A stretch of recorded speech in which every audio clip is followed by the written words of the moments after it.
Hi friends, welcome to my channel అమ్మాస్ kitchen. ఇవాళ ఎంతో ఈజీగా కరకరలాడే పాలకూర బిస్కెట్లు ఎలా చేసుకుందామో చూద్దాం. పాలకూర బిస్కెట్లకు కావలసిన పదార్థాలు: 2 కప్పుల మైదా పిండి, 2 కట్టల పాలకూర, 1 టేబుల్ స్పూన్ కారం, రుచికి తగినంత ఉప్పు, 1/2 స్పూన్ అల్లం వెల్లుల్లి పేస్టు, కొంచెం జీలకర్ర, కొంచెం వాము, కొద్దిగా సోడా. ఈ పాలకూర బిస్కెట్లకు మైదా పిండి కాకుండా గోధుమ పిండి కూడా వాడుకోవచ్చు. 2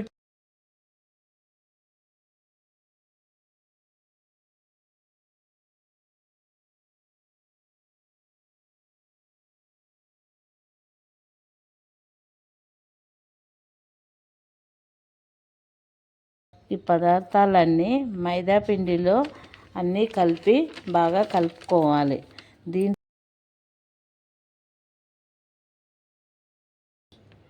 దీంట్లోకి కట్ చేసి పెట్టుకున్న పాలకూర తగినంత నీళ్లు పోసి చపాతీ పిండిలా కలుపుకోవాలి. కలిపిన పిండి ముద్దని ఒక 10 నిమిషాలు పక్కన పెట్టుకోవాలి.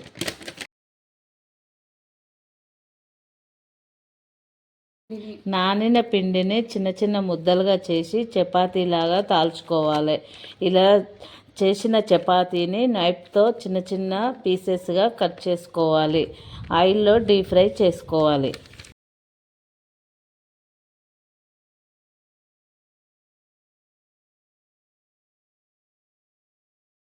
చపాతీని ఎంత పల్చగా వీలైతే అంత పల్చగా చపాతీలను తాల్చుకోవాలి.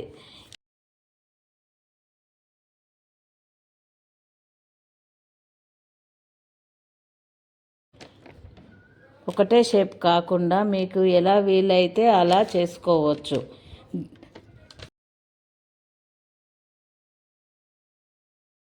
దీన్ని కట్ చేయకుండా చపాతీలా కూడా కాల్చుకోవచ్చు. దీంట్లో ఉప్పు కారం అన్నీ వేసాం కాబట్టి అలాగే తినేయచ్చు.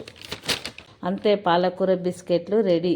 ఇవి 1 నెల వరకు నిల్వ ఉంటాయి. గాలి పోకుండా ఉండే ఒక డబ్బాలో వేసుకోవాలి. ఈజీ అండ్ క్రిస్పీ పాలకూర బిస్కెట్లు రెడీ.